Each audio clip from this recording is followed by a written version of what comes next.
everyone, it's me again, Brittany, and I kind of have my voice back so I can finally start making videos again. Yeah, today, obviously by the title, I am doing my top 10 books that I read in 2018. I am really excited about this video. I actually put so much thought into this. I went into like my Goodreads year wrap-up page and went like book by book, so I'm pretty sure these are in the order that I read them in, so that's really cool. And I'm really excited for you guys to see my favorite books of 2018. I feel like you're gonna know most of them, but I'm doing this video anyways. So let's kind of jump in. I don't want this to be a million years long. So the first book that I was absolutely amazed by in 2018 was actually the first book that I read in 2018, which also happened to be one of my first audiobooks that I ever really listened to, and that's gonna be Name of the Wind by Patrick Rothfuss. This is the beautiful collector's edition that one of you guys got for me. I'm still so thankful. I loved this book so much. I love Kavoth's story. I love the magic system. I love the world. It just really made me realize that adult fantasy is something that I definitely want to look into, because even though I love young adult fantasy and I will always love young adult fantasy, the quality of this particular adult fantasy book made me realize that there are some things that I am missing out on in young adult. And for that, I'm forever gonna be grateful for Name of the Wind. This is one of the first books that made me realize that I can expand my reading taste and still have fun doing it. After that, I was extremely impressed by Red Rising by Pierce Brown. I loved this book so much. These books, I read Red Rising and Golden Sun. I also listened to these on audiobooks. This was the year of audiobooks, actually, so yeah, I was just so impressed. Again, like, this is an adult sci-fi novel. I know there's kind of like some weird grounds, like sometimes it's marketed as young adult, but I do strongly believe that this is an adult sci-fi novel. It's just has a lot of adult topics. The violence in here is gruesome and gory and awful, and the people are awful, and it's just so incredible. I love this world. I think it's so fascinating. We are split up into caste systems where they're separated into color. They're born into a color and they're forever going to be that color. And I think that it just works really well with this story.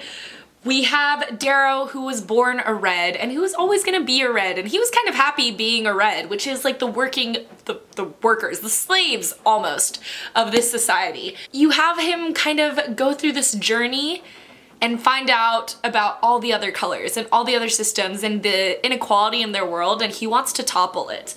Because you have the reds and then you have the golds. The golds are your ultimate color. They are better. Not only are they just better in the minds of the people, they are physically better. Their bodies have been engineered to be 100% stronger, taller, more beautiful than all the other colors, and it's just such an interesting world, and I think it explores some amazing topics. And if you can handle the gore and like people being really awful, I highly recommend this, and I really highly recommend the audiobook. I think that the narrator does a fantastic job of this gold accent. Golds are supposed to speak differently than all the other colors, and I think that the accent that he gives them is what really made this series special to me, because I have such a clear idea of how they speak to each other. Next up is a book that I recently rediscovered my love for. I loved it the second I read it, but recently I just realized how much I loved it, and that is gonna be The Cruel Prince by Holly Black. This book is another one where if you can stand to deal with some awful people, you're gonna really love it. Because the problem is, the prince in this, he really is cruel. Like, he is awful and rude, and there's bullying and evilness in this, but I'm not gonna say that our main character, Jude, is really any better, because by the end, she isn't. She's kind of a very downtrodden human in this Fae world. The Fae hate humans. She actually just happens to be there because her mother was murdered by her ex-husband, and her ex-husband happened to be Fae, and he brought her children on over to the Fae world because he has such a sense of honor and pride, and he wants to protect these children even though he just murdered their family. Whatever. But you just kind of see her trying to fit into this world, her and her twin sister. Her older sister is half Fae, so it's not really a big deal, but her and her sister are completely human, and they are really demonized in this world, and the people hate them, and they bully them, and they're really cruel. There are moments where Honestly, it kind of crosses the line from bullying into full-on like torture. But besides all that, I just think that the characters in this are so fascinating. They're morally gray. Every single one of them is morally gray. I have no idea where they stand. I don't really want to know where they stand. I just know that I really enjoy this and I can't wait to find out what happens in The Wicked King, which I already own and I'm definitely gonna read and I'm very excited about it. Next up is actually one of the books that probably had one of the biggest impacts on me this year, and that's gonna be Nevernight by J. Kristoff. I don't know why I forgot who wrote it for a minute. But J. Kristoff, this is just such a good story. It's another one of those like badass female assassin type situations, and you guys know that like my love for Throne of Glass kind of just bleeds into the rest of my life. And that definitely happened with Nevernight, but they are completely different stories. Yes, you have Mia Corvair, who is an amazing, just lethal person, and she does not give a damn about what anyone thinks of her or anything that she has to do to climb her way to the top because she wants revenge. She watched her father die, her mother and brother's life get ruined, and she was orphaned basically at a very, very young age, and she has just always had a need for revenge against the people that did this to her family. And she also has these mysterious kind of shadow powers that are very interesting for her to discover. She doesn't know anything about them. There's not a lot of people that have them, so she is on a journey to figure them out. And this particular book is just about her trying to get into a school for assassins, and I think the school is the coolest part. It's just so interesting the kinds of details that J. Kristoff throws into it, because I never really thought about it, but like if there was a school for assassins, this is exactly how it would be. And also it doesn't hurt that Mr. Kindly, her shadow cat that talks to her, is the snarkiest and most amazing thing in the world. I've always wanted a talking animal for myself, so I'm jealous. The next book, I actually haven't talked about that much on my channel. I talked about it a lot the moment that I got it and then just never really brought it back up.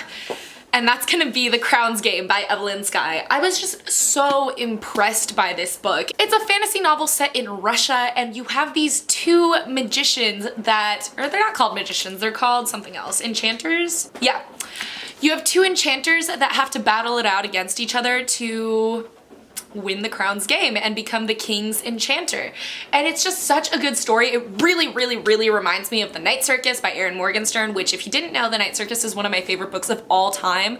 And this has a lot of very similar vibes. It's very magical. It has that sort of game against two magicians slash enchanters. And that's what's happening in The Night Circus. And I really enjoyed our two main characters in this. I liked that their magic styles are different. That's another thing that reminded me of The Night Circus. So there's a lot of similarities in my head, but the male protagonist, I forgot his name, but you have Nikolai, who is top magic, and he has to kind of work for every single kind of spell that he has. And then you have Vika, who is naturally an enchantress. She naturally has all this naturalistic style power, and he has more of like a technical side of magic. It's just really interesting to see them battle it out, see their different performances for the king, and I really fell in love with this. I really can't wait to get to the next book, which I've been saying since I read this and I just never picked it up. So after that, this book that none of you will be surprised by, and that is The Demon King by Cinda Williams-Chima. Need I say more? Probably not, because this book caught me by surprise, caught me by storm. I loved this series. It's weird how much I loved this series. This is so different than the fantasy books that I normally look for, but it was just so interesting. A lot of political intrigue, a lot of just behind the scenes, what makes a country run kind of situation. And you do have like these three different kinds of people that are vying for power, that want to be equal or even just above each other, but they're all under the same rule, they're all under the same kingdom, and they all have to be kept under control by their queen. And it is a queendom, so I don't know, I've been saying kingdom, my bad, but it's just very amazing. I love our main characters. You guys have heard me talk about them so much, but Hans, who is this just bad street rat boy who will do anything to save himself and to save the people he considers his family, whether that is his actual mother and sister or his gang and his crew members.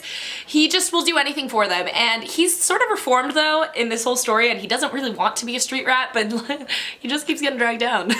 And then you have Princess Reza, who is just such a fiery pit of passion and I love her. She is fantastic. She is exactly what this queendom needs. She wants reform. She wants everyone to feel equal, but not just these people, not just the clan members and the wizards and just the humans, but she wants everyone to feel equal. The impoverished, the poor, which is the same thing, but like she wants everyone to get a chance at life, and you see that from the very start, and I love it. I just, it's so good, and it's such a slow burn romance between obviously the two characters I mentioned, and it makes me very, very happy. Now, I couldn't make this list without including one of the books that just made me feel so amazing this year. I don't know if it exactly is like, I don't know. I don't even know how to describe my love for this series and these books, but I just know that they're gonna stick with me for a very, very, very long time. And my favorite of these books was Down Among the Sticks and Bones by Sheena Maguire. I loved this. I loved this so much. I loved this book in particular. I really enjoyed Every Heart a Doorway. I thought it was cool. I think that the world and the portal worlds are all very interesting to explore, and I think that our characters are very interesting to explore.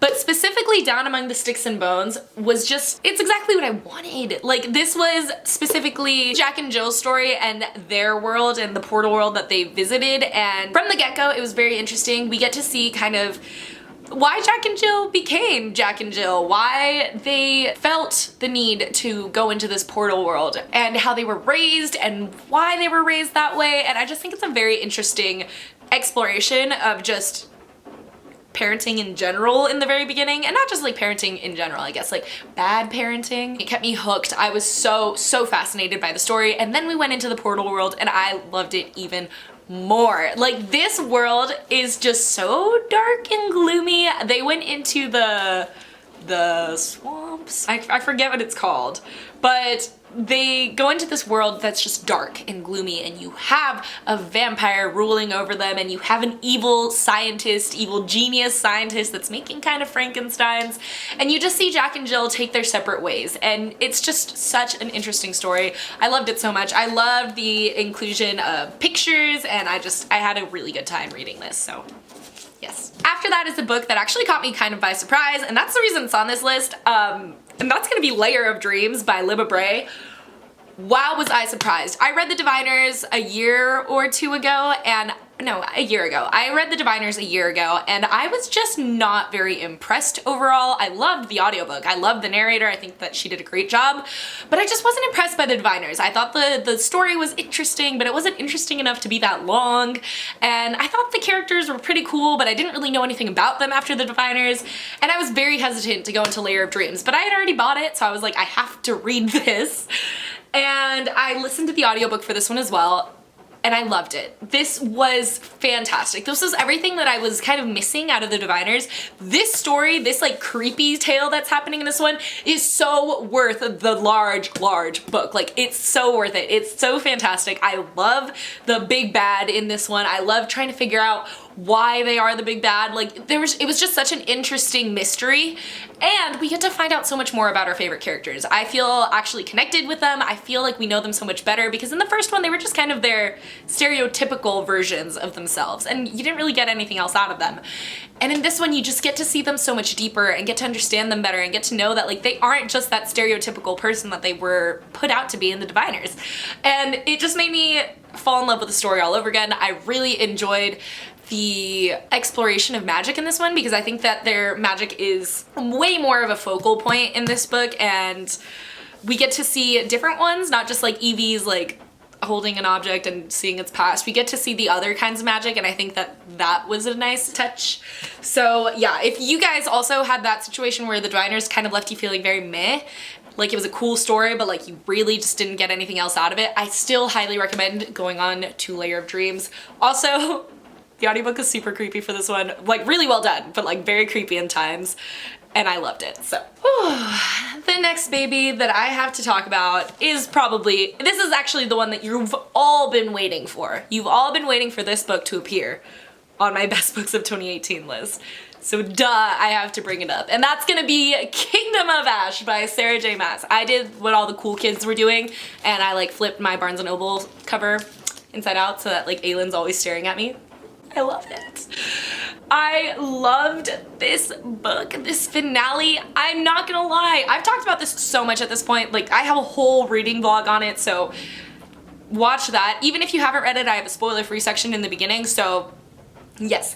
But I loved this. I really loved this conclusion. I think that it was very well done. I love that everything just kind of got tied up the way that I wanted it to get tied up. I like the battle in this. I think that it was very daunting and it was done well because it wasn't an easy fix. It wasn't an easy out that Sarah J Maas took, and I think that that's exactly what we needed after so many books. We needed it to take a long time. There's not much more that I can say about this that I haven't already said. This was the series for me. This is the series that I found booktube through. This is the series that has like kept me going through college. Like, I started this my senior year of high school and I ended this my senior year of college, and I think that that is just like the best way to think about this book. I have such an emotional attachment, an emotional investment in the story, and yeah, it came to a close, guys. It happened. Crazy. And last but definitely not least, a book that if you guys saw my wrap up, you probably know it's on this list as well, and that's gonna be maybe my new all-time favorite series after Throne of Glass has finished. The Last Namsara by Kristen Cicerelli. Again, I don't know how that's pronounced. The audiobook narrator pronounced it differently. But wow, I really enjoyed this. I didn't expect this much out of it. I kind of had heard very mixed reviews and I just didn't want to jump into it after I heard all those reviews, but I knew it had to do with dragons, and I love dragons. Dragons are a weakness of mine, like a personal weakness. I just think that they're fantastic. And when I started this book, at first I was like, okay, I'm not gonna like this, because the way that dragons are demonized in the beginning, I was like, this is not my thing. Like, it's just not gonna be my thing. I didn't like how you got jumped into the story. I didn't like a whole bunch of things. And then the story kept going and I couldn't put it down. And I fell in love with it. I fell in love with the duality of our main character. Asha is just such an interesting character. She is that like typical badass kind of, but she isn't. Like, she has so much more going on inside of her and in her journey, and she has so much more ahead of her. She is not gonna be the same person that she was at the beginning of this book. Like, not at all. She already isn't.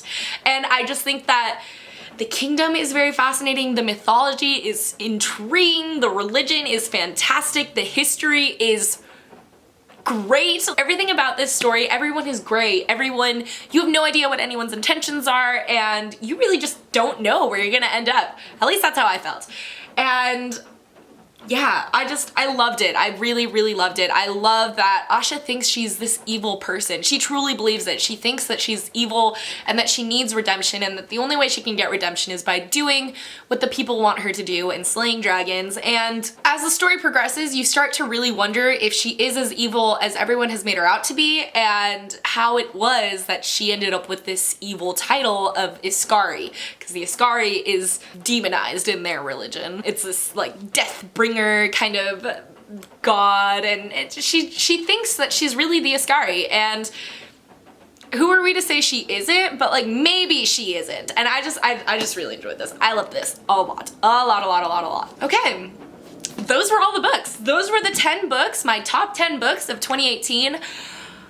I had a great reading year. I really enjoyed so many books. I feel like I expanded my reading taste so much, and I just learned so much more about what I like to read and the things that I like, the plot devices, the everything. Like, I just had a very good year. I had an amazing year also because of you guys. Like, you guys have shown me so many books. I would never have picked up The Last Namsara if so many of you hadn't pushed me for it. Like, you really wanted me to read The Last Namsara. So yeah, that's it. Those are all the books, and I'm just super grateful. Please, down below, let me know what your favorite book of 2018 is. I don't want your top 10, I want your favorite, because I want to be able to check out people's all-time favorite books. That's gonna be it. Thank you guys so much for watching this video. It has been a very rainy and gloomy day, so I'm sorry if the lighting is weird. Again, thank you for watching. I can't wait to see you guys in my top 10 worst books of 2018. I did want to start it off on a good note, but trust me, there were some bad ones, and I can't wait to explore those with you guys. I will see you in my next one. Bye!